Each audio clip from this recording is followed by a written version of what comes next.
अब आते हैं क्वेश्चन नंबर 6 पे। Two object each of mass 40 kilogram rest on a rough incline plane having inclination 30 degree and 37 degree. इस तरह का क्वेश्चन हमने FT1 में भी किया था। तो दो इंक्लाइन प्लेन है, एक का इंक्लिनेशन 30 डिग्री है और एक का इंक्लिनेशन 37 डिग्री है, और यहाँ पे एक ब्लॉक रखा है और यहाँ पे भी एक ब्लॉक रखा हुआ है। और हमें पूछा है, अच्छा कोफिशिएंट ऑफ फ्रिक्शन यहाँ पे दे रखा है 0.6, यहाँ पे दे रखा है 0.8, और हमें फ्रिक्शन का रेशियो पूछा है, फ्रिक्शन फोर्स जो ब्लॉक पे एक्ट करेगा। तो पहले तो ये पता करना पड़ेगा कि ब्लॉक स्लाइड करेंगे नहीं करेंगे। अगर ब्लॉक स्लाइड कर रहे होते तो काइनेटिक फ्रिक्शन लगता, अगर ब्लॉक स्लाइड नहीं कर रहे होते तो स्टैटिक फ्रिक्शन लगता। तो ब्लॉक तब स्लाइड करेगा जब tan थीटा म्यू से बड़ा हो जाता है। अब यहां पे tan थीटा है कितना, tan 30। tan 30 कितना होता है भाई, 1/√3, दैट इज 1/1.7। तो 1/1.73 को अगर हम सॉल्व करें तो ये आता है आपका 0.5 समथिंग, और जबकि म्यू है 0.6, तो ये आपका 0.6 से छोटा है। तो इस केस में ब्लॉक जो है डज नॉट स्लाइड। इस केस की बात करते हैं। इस केस में भी tan थीटा पहले निकालते हैं। तो tan थीटा कितना हो जाएगा, tan 37। tan 37 होता है 3/4। 3/4 कितना होता है भाई, 0.75। तो अगर इस केस में भी जो है tan थीटा जो म्यू है वो बहुत ज्यादा बड़ा है, यानी इस केस में ब्लॉक स्लाइड नहीं करेगा। अगर ब्लॉक स्लाइड नहीं करेगा तो ब्लॉक पे नेट फोर्स 0 होना चाहिए, यानी ब्लॉक पे जो फ्रिक्शन फोर्स लगेगा वो mg sin थीटा के बराबर होगा।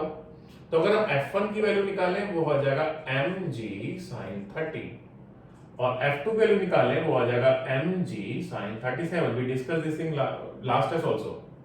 तो अगर F1 और अपॉन F2 का रेशियो निकालें, क्योंकि मास तो ब्लॉक का सेम ही है 40 किलोग्राम, तो जाएगा sin 30 upon sin 37, that will be 3/5। तो ये आया 5/6। सेम टाइप FT1 में भी हम लोगों ने क्वेश्चन दिया था, वहां पर डिटेल में डिस्कशन में किया था इस बारे में कि अगर ब्लॉक स्लाइड करेगा तो एक्सेलरेशन कितना आएगा एंड सो ऑन। अगले क्वेश्चन पे आते हैं, क्वेश्चन नंबर 7 पे। Vehicle of mass 2000 kilogram starts moving on a circular track, radius 100 metre दे रखी है,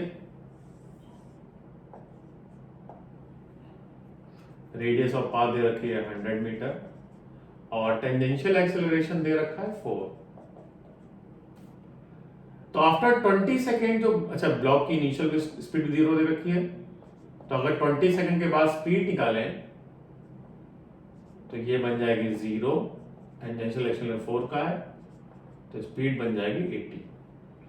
तो जैसे मान यहां पे आ गया block with speed v after 20 second, तो यहां पे जो सेंट्रीपिटल एक्सेलरेशन बनेगा वो बनेगा v²/r, रेडियस दे रखी है 100। तो आफ्टर 20 सेकेंड जो नेट एक्सेलरेशन बनेगा वो बनेगा √ac² + at², because centripetal centre की तरफ होता है, टेंजेंशियल अलोंग द टेंजेंट होता है। तो अगर इसको सिंप्लीफाई करें तो ये बना 64² + 4², और इसको हम सिंप्लीफाई कर सकते हैं।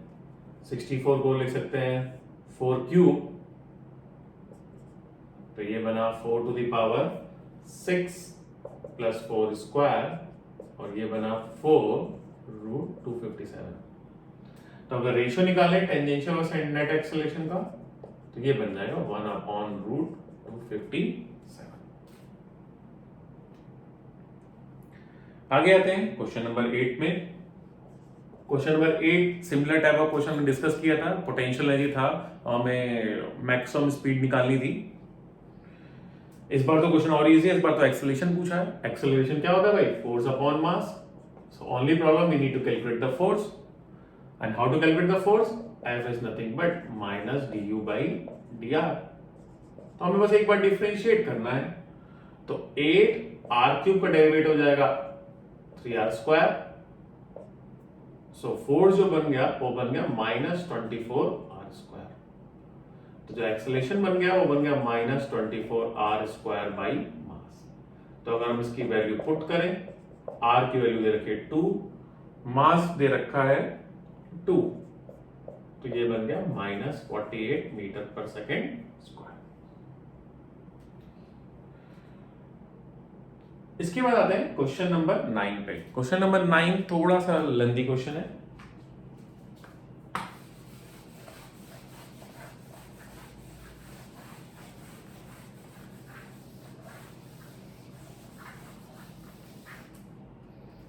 क्वेश्चन नंबर 9 बोल रहे हैं, this is square plate of uniform thickness. तो ये कह रहे हैं स्क्वायर प्लेट है, थिकनेस इसकी यूनिफॉर्म दे रखी है, और हमें इसका मोमेंट ऑफ इनर्शिया निकालना है इस डायगोनल के डॉट। तो हम ऐसा बोल सकते हैं कि ये दो ट्रायंगल है भाई, एक ये ट्रायंगल है और एक ये ट्रायंगल है, और ट्रायंगल का जो मोमेंट ऑफ इनर्शिया होता है एक्सिस के अबाउट वो होता है mx²/6। अगर हम इस एक्सिस के अबाउट निकालें तो ये हाइट चाहिए होगी। तो हर एक पार्ट का जो मास होगा वो तो m/2 होगा बाई सिमेट्री। तो मोमेंट ऑफ इनर्शिया अगर हम ये हाइट अगर हम h बोलते हैं तो ये बन गया h²/6, लेकिन दो है तो इंटू 2 कर दिया हमने। तो हमें बस मास निकालना है और हाइट निकालनी है। Mass is nothing but density into volume, A, so it will be A² into T, that is volume। Height निकालनी है, ये A है, ये एंगल 45 होगा क्योंकि स्क्वायर है, स्क्वायर के डायगोनल 45 पे निकलते हैं। तो ये बन जाएगा A cos 45, A sin 45, तो ये बन गया A/√2 स्क्वायर, और ये तो बन गया h into 1/6 into 2। तो इसको सिंप्लीफाई करें तो ये बन जाएगा रो A4 T²/12 T²। आते हैं क्वेश्चन नंबर 9 पे। क्वेश्चन नंबर 9 इंपॉर्टेंट क्वेश्चन हो सकता है, इस तरह के क्वेश्चन जरूर पूछे आते हैं रोलिंग से related, rolling on incline plane. तो अगर बॉडी को, एक सर्कुलर शेप बॉडी को अगर इंक्लाइन प्लेन पर रिलीज कर दें तो ये रोल, अगर ये रोल कर रही है तो इसके सेंटर पे जो एक्सेलरेशन होता है वो होता है g sin थीटा 1 + IC/mr²। अब अगर शेल की बात करें तो जो IC बनेगा वो बनेगा 2/3mr²।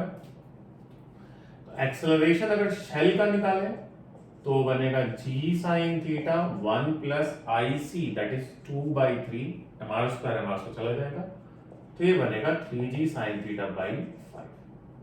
और अगर एक्सेलरेशन अगर स्फीयर का निकालें तो होता है उसका मोमेंट ऑफ इनर्शिया 2/5, सो ये बन गया 5/7 g sin θ। अब रेशियो पूछा है शेल का एक्सेलरेशन, स्फीयर का एक्सेलरेशन, तो ये बना 3/5/5/7, तो ये बना 21/25। तो ये था क्वेश्चन नंबर 10। ये इंपॉर्टेंट हो सकता है formula rolling on rough incline plane के लिए। कभी कभी इससे माइनर डिटेल पूछी जाती है कि फ्रिक्शन, जब ये बॉडी रोल डाउन करती है तो फ्रिक्शन किधर लगता है, चाहे बॉडी रोल डाउन करे चाहे रोल अप करे, मतलब ऊपर की तरफ जाए, दोनों ही केस में फ्रिक्शन हमेशा स्टैटिक होता है और ऊपर की तरफ लगता है। तो कुछ चीजें दिमाग में रखनी, याद रखनी पड़ेगी, क्योंकि उससे क्वेश्चन थोड़ा इजीली जल्दी सॉल्व हो जाएंगे।